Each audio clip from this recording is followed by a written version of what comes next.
Greetings, Carl. Hello, Michael Kitces. How are you?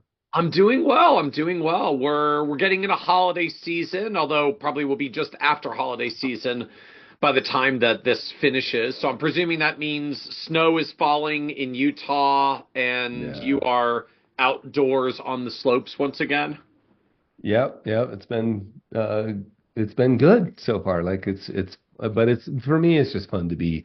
I do my best work in the mountains for sure in terms of like thinking and conversations, et cetera. So it's been really fun. Very cool. Yeah. Very cool. I've been crunching on our uh some of the research work we've been doing about advisor productivity. Because again, you So have good. fun in the mountains on the ski slope, and I have fun with the spreadsheet. That's right. That's right.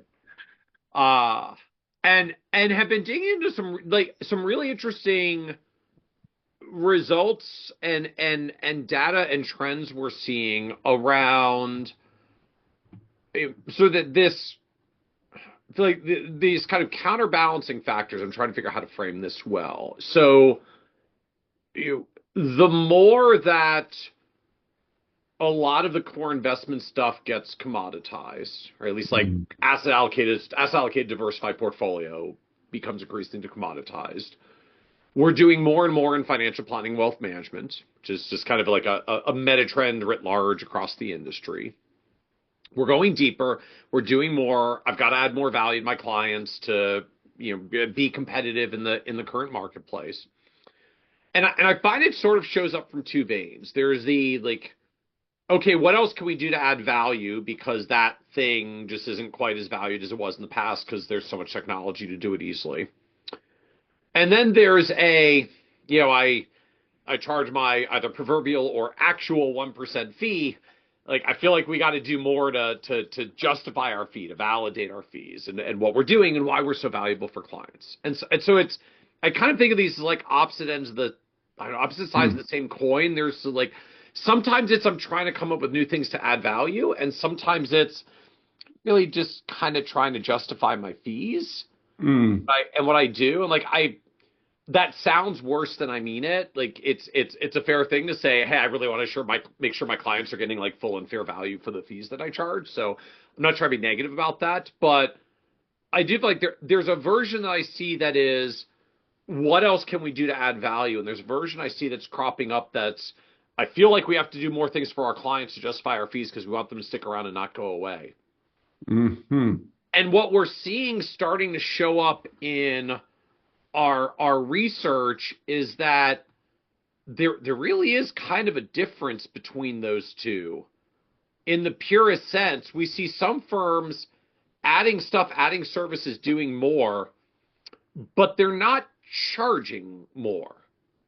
And so, in the Mm. simplest sense, like I do more, but I don't charge more, and I've got it. Steph Bogan likes to call it service inflation. Like I used to call it value compression or margin compression. Like I'm doing more to get the same fees I always got, which means I'm actually profiting less. Like this is kind of squeezing me as a business. And then other firms that are going in and trying to do more and be more systematized, and their revenue's going up and their productivity's going up.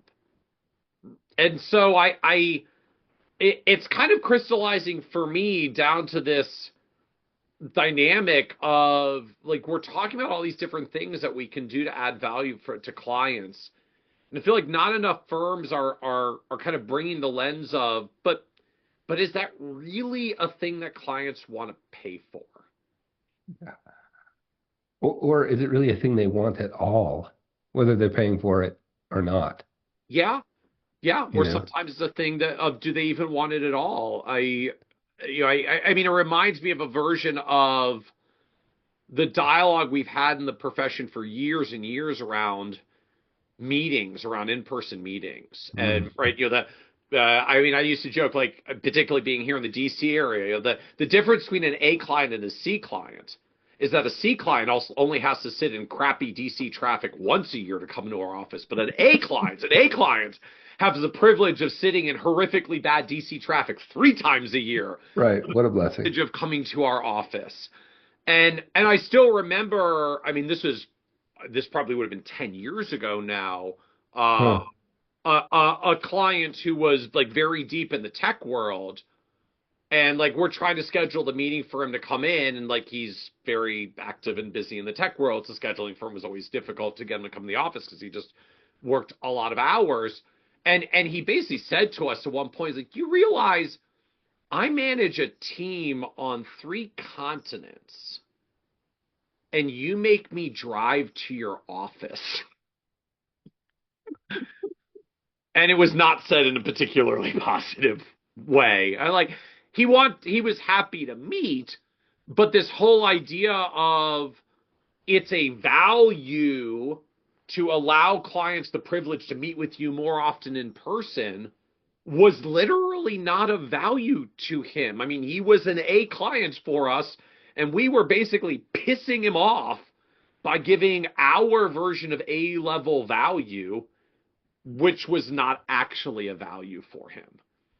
Yeah. And so I remember that from many years ago, but to me, it still kind of comes full circle for what we're seeing today, which is a lot of firms just start trying to do more things, do more to show more value. And sometimes clients don't even actually want the more. Yeah, it's so fascinating. So I could tell you kind of a funny story, but first, I think there's a fallacy. I think we could even maybe name it because that's what I like to do. The engagement fallacy. Mm. I think it's interesting. I've had lots of conversations with advisors like, well, I want more, I want increasing engagement. Like I want the client to log in more. I want more Yes. response to emails. And one day I was thinking through like, well, maybe the goal is knowing it. Like maybe they've hired you because they don't want to worry about this anymore. Like maybe we got this backwards. Yeah. And that reminded me of this client I had. His name was, I'll just call him Dr. Terry. And Dr. Terry loved to ride his mountain bike, and he was a radiologist. He worked hard, and I remember asking him at the end of the meeting. It was a question I always asked, which was, in an ideal world, how often would you and I communicate? And I would follow up with saying, and how would you like that communication, right? Email, in person.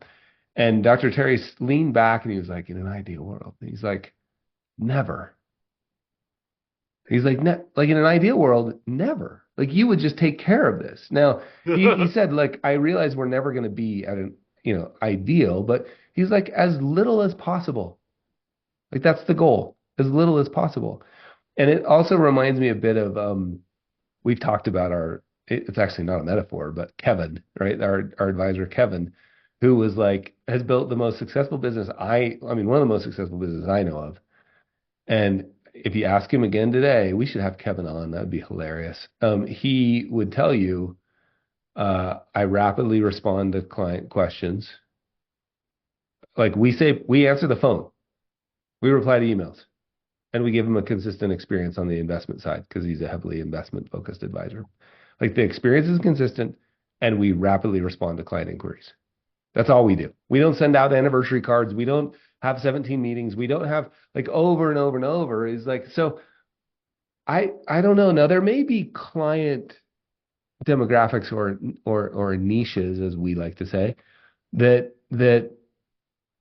want, in fact, Dr. Terry said the same thing. He's like, Carl, you're not my social coordinator. Like I don't need a client Yeah. appreciation event. Now that reminds me of a client we had where like we basically were their social coordinator. We were their social activity. So like lovely retired couple. And like if we called Harold, hey, like we're sending you a form that we need to get wrapped up. Harold would be like, "Oh, I can bring it by the office. I'll sign it." Yeah. Like Harold, like we can send it to you as e-signature. It's like, no, I can print it out. I'll bring it to the office. I'm like, Harold, we don't need a wedding signature anymore. Like we're not that, like the world has moved on with that. He's like, I can bring it by in an hour. I'm like, oh, okay, I see. You're bored out of your mind because you retired too early and you need something to do. Come on by, Harold. Drop the form off. because apparently I'm the only thing you've got to look forward to today, and you just want someone to talk to for a while. And then Harold would come by and he would chat with the team for 45 minutes because he was bored. And so like yeah, like in his case, like that was a thing to do, something to get out That for. was valuable. He was a little bored in his retirement life. That was valuable. Like the privilege of having a form to drop off at our office Yeah. was Yeah. valuable for them because that happened to be what he needed. Whereas Andrew, which was our tech um, client, like Andrew had a lot of things to do and hated coming to our office. Like the fact Yeah. that you got to drive more often in DC Beltway traffic to come see us was killing the relationship because we were treating him like an A client, our version of an A client, in the way that we expressed what we thought was value Yeah. that he did not. Yeah, I think that's an interesting way to frame it is like, okay, are we really adding value that clients want, or are we just running around trying to justify our fees to ourselves even? Yeah. And let's let them determine that, right? Like, and you could build your niche around that, right? Like we have a Sure. lot of heralds and we don't have any of the other ones. Yeah. And that allows your service model to be more consistent. But the point is, the question I love to ask recently is like, because I'll come up with an idea. We need to add this to the Society of Advice or something. And the team will often say, is anyone asking for that? Like, did anyone ask for that? And then we're often like, well, no, I just heard it on a podcast somewhere that it's something we should do. And the same with advisors. Like, we should add this. Does anybody care? Does anybody want it? And maybe you like working with people who love to come to the office. Great. Sure. Great. That's awesome. Then get a bunch of people that value coming, and don't get hung up on coming to the office versus Zoom. Are we saying it should be remote? That's not the point here. The point is just pick anything and decide, like, is this valuable to the client, or is it just, and often I think when we're referencing justifying your fees, I don't think we're justifying fees to the client. I think it's justifying fees to ourselves.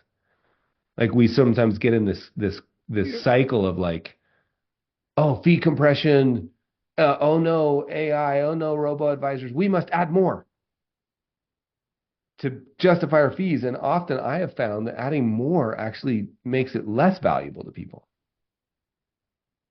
Well, yeah, in the logical extreme, you get to when I buy a service and I use the service, it feels great. When I buy a service that has 20 things and I use the same one thing that I do, all I can see is that it gives 19 things that I don't use and don't have the time to use. And I feel bad that I'm not using it. And I say, like, well, if they charge me for 20 and I only use one, apparently I'm like not a good client and not utilizing the service. Well, in fact, I'm probably wasting my money because I only use 5% of it. So maybe I should just let it go because clearly I'm not doing it well. Like, it's the same thing that I was totally fine paying for until you give me a whole bunch of other things that I can't use and made me feel bad that I'm not using them, and then maybe question whether I'm getting the value for my own dollar because now I just see all the things that I'm not using. That was really a revelation to me when I started to understand. I actually started calling it utilization rate, right? Like when you start adding stuff, because it inevitably happens where you're like, oh, we have a client leave. They must have left because we didn't have enough stuff. So let's add more stuff. Now I think your biggest battle, I really think in the value conversation, the biggest battle is confusion and overwhelm. Like we confuse clients and we overwhelm them like, oh, plus you get a knife, plus you get a Ginzu knife, like the old TV commercials. I was really surprised that like people would leave a service model because you gave them something for free. I was like, what's that about? And it's exactly what you just painted. It's called the utilization rate. It's like, well, wait, if you're offering all those things and I'm not using them, I must not be a good fit. I'm probably overpaying. Mm-hmm. So trying to match not only the value, the things the clients value, and then also thinking through like utilization rate. Yeah. And if people aren't utilizing something, take it away. Like just quietly in the middle of the night. Remove it if nobody's using it. I'm fascinated by your comment earlier of the engagement fallacy. Yeah. I feel like just one step further on this, because I mean, even when we talk about, what can we take away because they don't actually value it. I mean, the other version of this. So even when I think back to things like client meetings, right? There was always a point to me. It's somewhere like 5 to 7 years into the client relationship where you're on whatever meeting cadence it is. I'm assuming like, one of our better clients, like we're meeting with them 2 or 3 times a year, a client meeting cadence. And Mhm. we get to some point where again, we're like 5 to 7 years in and we reach out for the next meeting and the client says something to the effect of, there's really not much new going on right now. So look, like we've been working there for a long time. If something comes up, I'll call you. So If good. if something comes up for you, call me. But Yep. short of that, like I don't really think I need to come in to meet. Like I love you and what you're doing. Like things are So great. good. Yeah. I don't Yep. I don't really need to come in. Like I don't think we have much to talk about. Which you know my like early on my gut response was like, oh my god, I'm about to get Totally. Oh I'm big no. fire. Like they don't want to come in. They must be detaching from me. They're probably already seeing another advisor on the side. Like I'm doomed. I'm screwed. And then Another advisor I on the went through with a few side. clients and like none of them actually fired us. It was like, oh, okay, like maybe I was freaking out a little bit more than I needed to. And then it started to set in for me to say like, oh, so basically, we were meeting more often than they cared, and it took them 5 years to build up the courage to tell me to stop. We this is so good because I think engagement fallacy is maybe the right term. It's so good because I remember one of my next door neighbor who was also one of my best friends became a client, and I invited him to a client appreciation event where we were going to have somebody smart come talk about something smart, and he was like, "Hey, I have an idea. Why don't you go?" And then just send me a note using email of anything that I need to know. And that'll take me 3 minutes to read instead of 60 minutes plus travel, plus, schedule, plus babysitter, plus. Be, And he was like, because look, because I don't actually need you to be my social coordinator, and if you're just going to impart a bit of wisdom, just send me an email with the just wisdom. send me what I need to know. And so one thing I think that we could do, and I started doing this, is set that up in advance, meaning like early in the client engagement, as early as first and second meeting, start saying, hey, my goal, at least the business I wanted to build, you may want to build a different business where you enjoy the meetings, and that's totally fine. It's not a problem here. But in this scenario that we've been talking about here, we can say like my goal, if we're really good at this, like we'll take this plate from you, Yeah. right? And if we ever get to the point where we feel like we know we can do incredibly good work for you with a once a year meeting, like high fives, Yeah. right? Like that's our goal, is to get there. And so then you're setting up in advance that you've actually become more valuable because they're not thinking about it anymore. They're not worried anymore. They're not anxious anymore. And on top of that, they don't have to come to meetings, and they don't have to go to a lunch and learn, and they don't have to read. Yeah. They don't have to do any of that stuff, because if it was important, Sally's going to call me if it's important. Well, to me, then it comes right back to it's like just why I'm fascinated by the framing. Like, yeah, I feel like we have this engagement fallacy. Where again, like the first time a client said they didn't want to meet, my first thought wasn't, Sure, mine oh, too. like then I guess we just don't need like, oh, I'm so sorry, I was like bugging you with all the meetings. It's like just my brain didn't even go there. I'm in like, oh my gosh, they're about to fire me. Like I'm Yeah, getting, they're about to yeah, break up with me. This must be the breakup moment. It's coming any moment. Like just yeah, the immediate fear panic set in of, oh, if their yeah, engagement level is going down, I must be in trouble. Not that maybe if their engagement level is going down, it's because they're so happy they don't need more. Or heaven forbid, it's going down because I was actually basically bugging them with too many meetings, and it just took them like 5 years of client relationship to tell me to stop asking them for meetings. I agree. I think there's a warning here though that's interesting. That I noticed this, and I had a client advisory council that once a year I would take 8 clients, 8 client households, so 16 people. We'd have a meeting where I'd ask them questions. And I noticed that we would send out this monthly email that simply said, we've looked at your stuff. We've said this in the past. We get a million emails about this. Please don't email. We've performed the 17-point wealth management audit. Whenever I say that, everybody wants to see the audit. Don't worry. It's just like a list of stuff. We've gone through a list of stuff. We've looked at your stuff. Everything seems to be okay based on, your financial plan, your statement of financial purpose, like whatever. Based on everything seems to be okay. If anything's changed in your world, let us know. If not, we'll talk to you soon. We'd send that email out and nobody would reply to the email. Or I'd make a phone call and they'd be like, fine, oh, it's great, everything's good. Okay, how are the kids? All right, great. And so at the client advisory council, I asked once, I'm like, look, it's pretty obvious to me that this doesn't matter much. Like, there's never anything to change or update. Like, is it okay if we just stop? And all the clients are like, no. We love knowing that somebody is on top of this. So this engagement fallacy is like, I appreciate that you asked. Don't be offended that I say no and don't engage with it every time. I still appreciate you asked. Just knowing. It was amazing. So I think to me, that's the key here is like, find a way to regularly remind them that you're on top of things. Just like, hey, we've looked at all your stuff. Hey, if anything's changed, simple email, right? Simple email. If anything's changed, please let us know. If not, we'll see you at our annual State of the Plan meeting in February. Right? If anything's changed. And so you're just finding a small little way. We've looked through, we have 17 points we review every month, or we have 12 points, or like we've looked at everything. Your dividends are being reinvested. You realize 17 is better than 12. I mean, don't downgrade it, Carl. Of course. Like whatever. Like is your beneficiary designations correct? Like we had a whole list.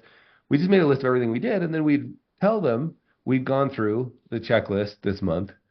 Everything looks great on our end. If anything changed on your end, and then we'll see you in your annual state of the meeting. If anything comes up between now and then, like we're one email away. So then I think you're really hitting this both like, we want you to know we're engaged. We want you to know we're looking at your stuff and go about your lives. That's what we're here for. To like remove stuff from your plate. Here's an example. Does anybody really want, this is going to be controversial. Does anybody really want a documents vault? Some clients do, but if nobody's using it, is it your job to force them? Well, and like how many new clients do you get today who have been living their lives for the past 3, 5, 7, 10 years and do not already have some place that they put electronic files? Like Dropbox? Yeah. Like who really doesn't have it's one thing to say like, look, I've got a document portal for where we securely share files back and forth between clients. Like, I'm dropping you, right? We often have that with our service providers. Like, please don't email me things that have private information. Accepted. But yeah, just trying to make the distinction. Like, not how do we exchange files back and forth securely, but like, do I need to give my clients a service of a document vault to put all their financial statements and their information and the wills and their trusts and whatever else as though they don't already have something.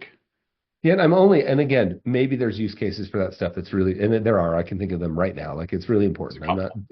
But I'm simply remembering back 10 years ago when I was like forcing people to use those things. And people were like, I don't want to use that. Like I got a file folder at my house. Yeah. My wife and my husband or my wife know where it is. The kids know where it is. We're good.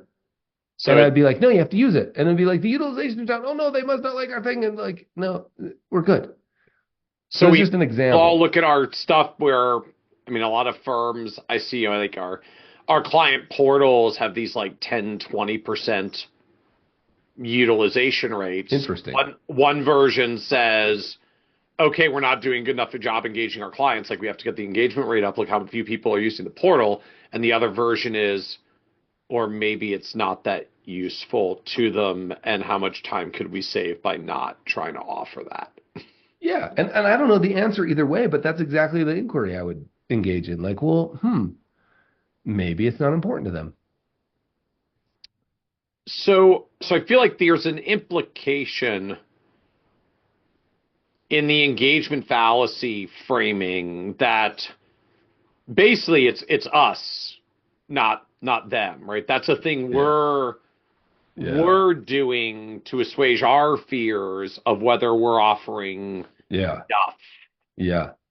to Are offer we value to valuable? my Are fees. like, how do we, the conversation we've had over and over where people are And like, man, a teacher gets paid, yeah. you know, one fourth. How am I justify like, oh no, AI, oh no, all those things. Yeah, it's us. It's not, And I that's don't think more it's the client. terrifying when clients really aren't engaging much, right? Do they still like me? Do they still love me? Yeah. Are they still engaged with me? These are deeply Like slowly human, rejecting me? yeah, deeply human feelings, of course, like deep empathy for this feeling.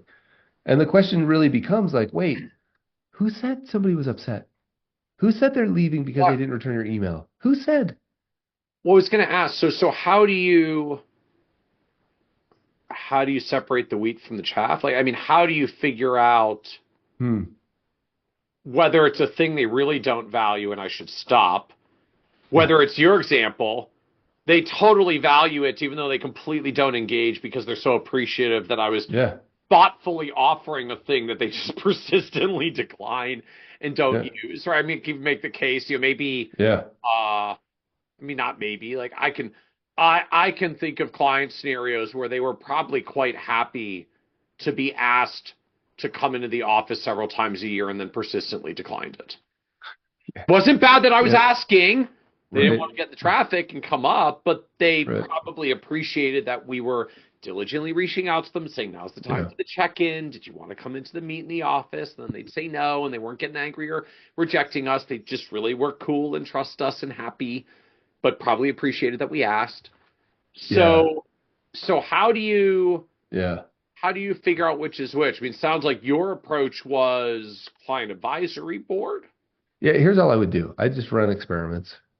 Like just figure out, and one thing to keep in mind in experiments is revealed preferences are more valuable than Yep. stated preferences. And so like here's a crazy example. And again, I don't know if this works in a big firm, a small firm, a little firm, but like just start paying attention. Like what if you didn't do something? Hmm.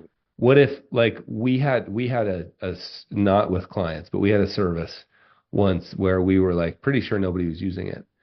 And so we did a security like global reset of passwords where everybody would have to go in and get a new password. And it was Uh-huh. like a security audit anyway, like it was valuable anyway. Yeah. It was like and You waited to see how many clients actually reset their password. no one reset their password. So Uh-huh. like that's interesting, right? Like asking the client advisory council, do you want this email? Like that's a experiment. It was revealed, it was a stated preference rather than revealed. Like a revealed preference would be, for instance, does anybody listen or value Behavior Up Radio, my daily podcast? Well, all I have to do is not do it for a week and see if anybody misses me when I'm gone, Right. right? If I get emails like, where did it go? Then that's interesting. And again, these kind of experiments where the sample size is small, we don't want to over-index on any of the results, but I think you just use the phrase like, oh, that's interesting. So I would just run experiments. Like, is there something you're doing? Like, hey, we've been meeting every quarter for 2 years. I've been making you drive in. Would you like to do this via Zoom? Or would you like? I was thinking we could get away with meeting twice a year. What do you think? Oh man, that'd be nice. Right? Like, if you do a quarterly client appreciation event, maybe ask. Yeah. If it's like really hard work to get anybody to come, well, that's interesting. Yeah. Right? If you got a service that you're trying to like wrangle people to use, interesting. Yeah, I think my struggle, it's one thing. I mean, I totally agree. If I'm trying to do a thing if I'm trying to offer a new thing to my clients and it's really hard to get them to engage with it, maybe they just actually don't really want the thing and I should stop. Like they're voting with their feet. They're revealing their preferences by not like jumping at the new tech or offering or portal or whatever it is that we're rolling out. My struggle is the subtract part Hmm. because I'm terrified I'm going to take something away and then people will be pissed and then I may or may not have already done damage by the time I try to put it back. Uh, so I actually agree with you very much on the dynamic of revealed preferences are better than stated preferences, right? Sometimes people say they want a thing and then they don't use it, or they Yeah. say they don't want a thing, but then All they the actually time. get upset when you take it away. So looking at what they do is much better than just what they say. Yeah. Yeah. But if I take away something and what they do is get pissed, it's kind of a little Yeah, bit I think let's frame this murky. a little bit clearer. Don't take away a core part of your offering without some real thought. But I think we're generally talking about things around the edges. Yeah, And I think you can always add it back in, yeah. right? And so I think there's like, I mean, I first discovered this when I accidentally forgot to mail out quarterly reports. And I thought it was the end of the business. I was like, realized it over the weekend. I'm like, oh my gosh. And I mean, I've told this story before. I was like, Monday morning is going to be terrible. There's going to be so many upset people. Guess how many people complained? Exactly zero. And so I forgot again the next quarter. And then I changed my ADV to say reports available on demand. Like if you need them, ask, I'll generate a report. But we stopped mailing quarterly performance reports. I didn't know that was allowed. Clients were like, what? I don't even open the thing. Like that's amazing. Nobody cared. And if they did, guess what? Hey man, I got one printed right here. I'll mail it to you. Or hey, I've got the PDF right here. I'll email it to you. So that's an example of an experiment. Yeah, Accidental experiment, but obviously being like spreadsheet guy that I am, I'm still like I want data first. Like I'd rather do a yeah. client survey. I mean, just ask. You Like, know what they're gonna I say though. That's the problem. well, But it's something. Like it's something. I yeah, agree. so in that vein, like I don't do surveys by saying like would you like do you want us to keep providing the portal? Do you want us to stop saying the quarterly statements? Because clients like they're trying to figure out what they think you want them to answer of like yes or Yeah. no, and then they answer accordingly, and it may not actually be how they really felt. Uh, like I just do these by saying like, look, here's a bunch of the things that we do on a scale of 1 to 7. How valuable Hmm. do you think this is for you? Interesting. Yeah. And Yeah. whatever shows up with a whole bunch of really low scores, whatever is lowest on that list, like maybe I could take that away because apparently people literally don't care that much. I mean, it's one thing if like they love everything I do, everything gets 7s and one thing gets a 6. Like a 6 is still pretty good, but if the reality is like the client portal that almost no one logs into, you're going to send it out and like the average is going to be a 2 out of 7 because Yeah. people just Yeah. look like a 1. I don't use it. I never log in, and Yeah. you start getting a sense of where clients really are. Yes, it's still a stated preference and Yeah. not I agree. revealed, but I can take that and then corroborate it against my because we're picking on portals. Say my portal got a 2.5 out of 7, and then I go and look at my utilization rates and it's like 12. And it's like, oh, okay, that's kind of all fitting together. That their Yeah. revealed preferences appear to be consistent with their stated preferences. That this isn't a thing, and then maybe if I want to, I can have a client advisory board structure and ask them for feedback there. I know some advisors that will do a survey and then bring their survey results to their client advisory board and then ask them at the client advisory board because they're Yeah. like Smart. belt and suspenders approach to checking. But I like to do it with surveys where we just ask how valuable to you is our client portal, our quarterly reports, our 3 times a year meeting structure, Yeah. whatever other thing Or yeah, you like want to it's put on there and let people express. no, that's great. And I think like I think a lot about experiment design in terms of like and this to me is just from the entrepreneurship world Yeah. around product market fit. Like what are we offering here that's valuable and Yeah. trying to design experiments to ferret out that information. But even like a survey that's like if you were telling your friend about what we do here, which of the following five would you tell them about? Like can you list five? Right? Like I like that. none of the above or these five, like just thinking carefully. But here's where I'd love to wrap on this, at least from my Yeah. perspective, is I promise you that you are doing things that clients don't value. They don't care. They don't even, I don't know what they are. Yeah. I don't know what they are, but I promise you. And I also promise you, you will, if you dig into it, you will be shocked. You'll be like, what? I thought that was the most important thing I ever did. Uh-huh. And I promise you'll be shocked. And then if you do realize it, you'll be like, oh my gosh, my business could be so much simpler. The stuff that people really value. Mm-hmm. Like I could really double down on making sure we do that better than anyone. Right? Like we really like if they call, we reply immediately and we make sure that this one report that everybody loves is seamless and delivered perfectly. We execute flawlessly on the things they care about and we cut ruthlessly the stuff they don't care about at all. Yeah. I promise you that you'll learn things if you think that way. I don't know what, but I promise you you'll learn something. I like it. All right. Thank you, Carl. Yeah, cheers, Michael. Thank you.